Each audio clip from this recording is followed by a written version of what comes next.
ఓం నమో నారాయణాయ. శ్రీ సమర్థ సద్గురు సాయినాథుని వచనామృతములు.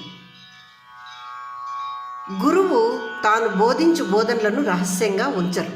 గురువులు వారి బోధనలను అందరినీ ఉద్దేశించే చేస్తారు. కానీ ఎవరైతే వారి బోధనలను అందుకోవాలి అనే ఉద్దేశంతో ఉంటారో వారు మాత్రమే వాటిని గ్రహించి ఆచరణలో పెడతారు. ఉపాధ్యాయుడు లేక గురువు ఒకరిని ఎంచుకొని వారికి మాత్రమే ప్రాధాన్యత నొసగి ఎటువంటి విద్యను బోధించరు. అందరికీ ఒకేలా బోధిస్తారు. కానీ శిష్యులు ఒకేలా ఉండరు. కొందరు వాటిని అలవరుచుకొని లేక గ్రహించి అభివృద్ధి చెందుతారు. గురువు యొక్క బోధనలను గ్రహించి అభివృద్ధి చెందుతారు. మరికొందరు వాటిని వ్యాపారంగా మారుస్తారు. ఇంకొందరు వాటిని మాత్రం అభ్యసించరు, కానీ ప్రచారం చేస్తారు. మరికొందరు ఈ బోధనలతో వారు గందరగోళం చెంది ఇతరులను కూడా గందరగోళానికి గురి చేస్తారు. అయినా కూడా ఉపాధ్యాయుడు ఇవన్నీ పట్టించుకొనక తన ధర్మానుసారము తాను చాలా బాగా వారికి బోధిస్తాడు. శిష్యుడు ఈ బోధనలను అనుసరించినప్పుడు గురు బోధనలు శిష్యుల మనస్సులను స్థిరపరచి వారు వారి యొక్క స్వీయ ఆత్మస్వరూపాన్ని గ్రహించినట్లుగా చేస్తాయి అంటున్నారు బాబా. ఇక్కడ 58వ సూత్రము. గురువు వర్షపు మేఘం వంటివాడు. అతని బోధనలు అమృతం కురిపించే వర్షం లాంటివి. ఆ అమృత వర్షము విస్తృతంగా మరియు వైవిధ్యంగా ఉంటుంది. ఆ అమృత వాక్కులు మన మనసుకు చేరుటకు కృషి చేయాలి. మనము ఆ వాక్కులను గ్రహించి వాటిని అలవరిచి వాటి పరిమళ జల్లులు మన మనసుకు హత్తుకున్నట్లు మనము చేసుకోవాలి. మన మనసు నుండి మెదడు దాకా అవే వ్యాపించి ఉండాలి. గురువు యొక్క అమృతవాక్కులే వ్యాపించి ఉండాలి. అమృతవాక్కులతో నిండిన మెదడు వాటిని ప్రసంగాల ద్వారా వ్యాప్తి చెందిస్తుంది.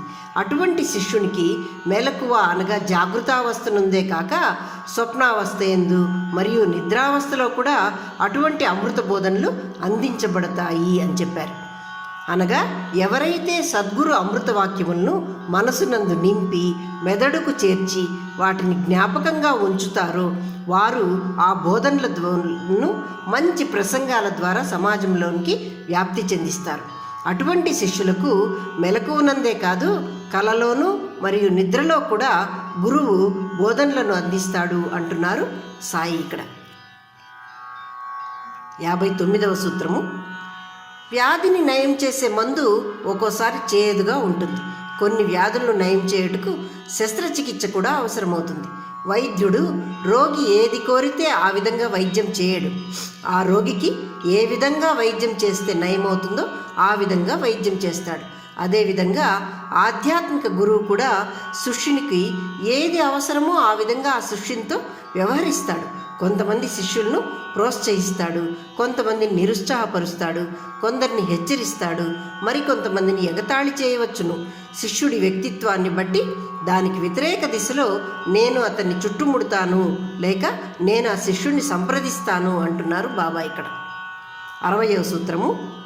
నిజమైన గురువు తన్ను తాను అమ్ముకోడు, తన గొప్పలు తాను చెప్పుకోడు.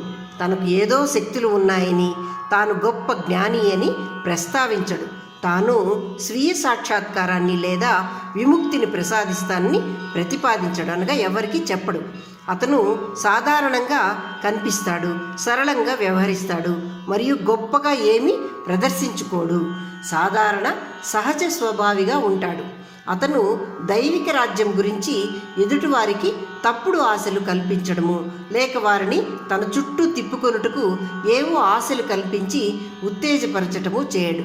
మనం ఏ విధంగా అయితే బంగారము, వజ్రాలు మరియు డబ్బు వంటి విలువైన వస్తువులను దాచి ఉంచుతామో అదేవిధంగా తన దివ్యత్వాన్ని లేక దైవత్వాన్ని గురువు దాచి ఉంచి మౌనంగా సద్గుణవంతుడై ఏ శిష్యుడైతే ఉంటాడో వారికి మాత్రమే పంచిపెడతాడు గురువు అంటున్నారు బాబా. ఇక్కడ ఓం నమో నారాయణాయ.